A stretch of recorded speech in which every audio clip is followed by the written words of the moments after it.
Today, we are setting up a biological pest control system using AmblyForce C predatory mites.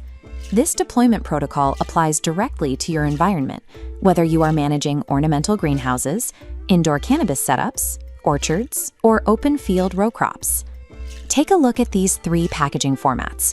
Identify which one you are working with today: the 1-liter rigid tube, the 5-liter flexible bag, or the slow-release sachets. Go ahead and gather your specific product.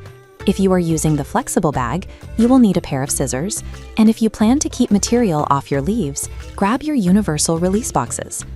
Following these steps ensures the mites have the environment they need to begin breeding, which provides consistent coverage for up to 5 weeks. First, you need to bring your product up to room temperature. While it warms, place the packaging on a flat surface so it rests completely horizontal. Do not store the tubes vertically. Gravity forces the dormant mites to settle at the bottom, crushing them under the carrier material. This timeline outlines your strict daily application windows. Plan to release your mites either in the early morning or the late evening, clearly marked here in the green safe zones. These predatory mites are highly sensitive to their climate. Applying them during hot, dry midday conditions will rapidly dehydrate and kill the colony. Proper temperature staging and precise timing are your foundational requirements. Without them, the mites will not survive the application steps ahead. To evenly disperse the mites within the carrier material, pick up your tube or bag and gently roll it back and forth horizontally in midair. If you are using the 1-liter tube, pop off the top, remove the internal filter paper, and secure the lid back in place. For the 5-liter bag, take your scissors and cut a clean opening directly across the top seam.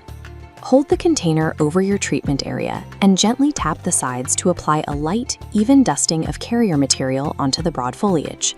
Use a light touch. Shaking the container violently causes the heavy carrier particles to physically damage the mites. Once the container is empty, leave it resting open in the crop area for 24 hours to give straggling mites time to join the colony. Loose application delivers immediate, widespread coverage across your canopy, as long as you handle the carrier material gently from start to finish. If you have a crop where loose carrier material cannot rest on the final plant foliage, you must use universal release boxes, or URBs. Start by securely hanging your empty URBs from the structural branches of the plant canopy before you attempt to fill them. Inside the URB, a distinct line marks 1/3 full. Scoop your loose product into the box until the material rests exactly at this line.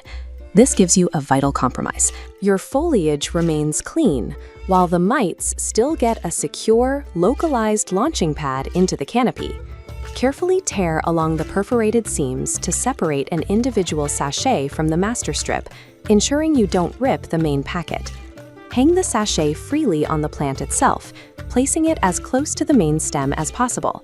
As this comparison shows, always use the hook. Laying a sachet flat on wet soil or substrate triggers mold growth, which kills the mites inside.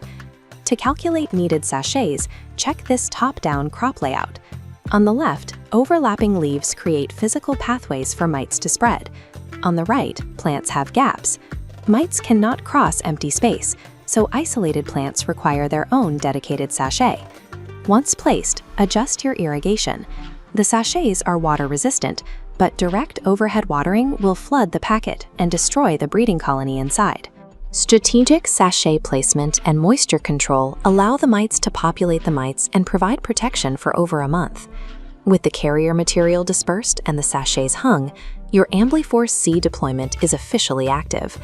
Regardless of the deployment method chosen today, the contents will now continue to breed and hunt across your plants for the next 4 to 5 weeks. Actively monitor your existing pest populations over this period so you can gauge how effectively the mites are controlling the target pest. Remember the 24-hour rule.